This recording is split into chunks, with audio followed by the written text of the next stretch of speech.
Bagol niya. Ngayong araw, marami na naman tayo mahuling mga isda. Muling nagbabalik itong pambato nating dala. Unang agis pa lang, puno agad ng mga tilapia. Parang walang tala. Alila, oh, silver lang. Pero natin nga ano eh. Original yun eh. Magkahalo nga yung huli natin ngayon mga soy. May original na tilapia at may 925. Habang kasalukuyang bumabagyo, pumunta kami na sa Rafael. Dito nga po yan sa Makabebe, Pampanga.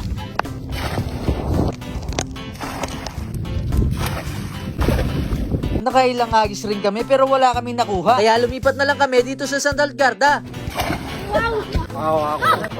Nakadalawang 925 agad kami dito mga soy. Malalaki yung mga nakuha namin dito mga soy. Kaso malalaki din yung mga ulo. Nanganak tuloy ng di oras yung tilapia.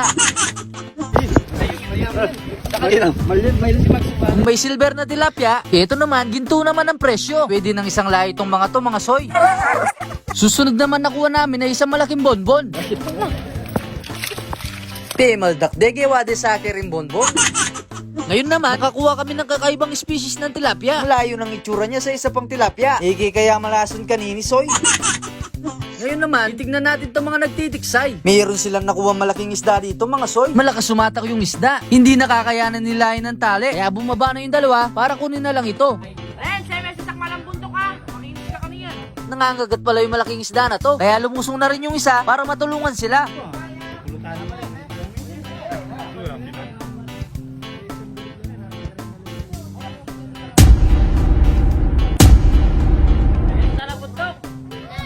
Mukhang nakuha na nga nila mga soy. Nilagay na nga ito sa timba at nilangoy na nga ito papunta dito sa Pampang.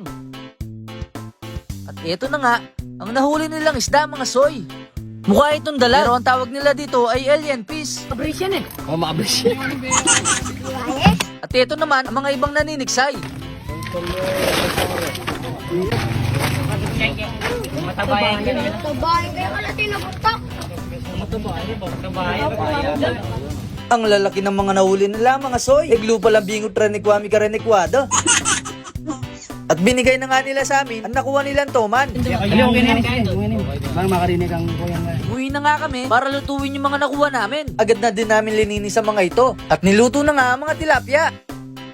Meron pa nga kami nahuling maliit na limango sa may daan. Kala mo makakatakas ka ha? Nilagay mo na nga ito sa picnic para hindi mangagat.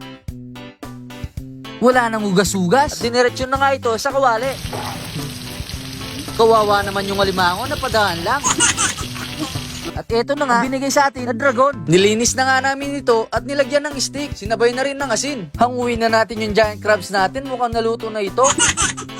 Kumuha na din kami ng mga talbos na mga kamote para ipampare sa pinag-uungan. Sinunod na nga din iniyaw ang ating munting dragon. Mukhang matagal-tagal maluto ito mga soy. Kaya nilatag muna yung kanin natin at mga tilapia. Fast forward na nga tayo sa exciting part. Dahil gutom na nga lahat at umabot na tayo ng 2:00 ng hapon. Ito na nga ang ating simpleng salo-salo. Wow!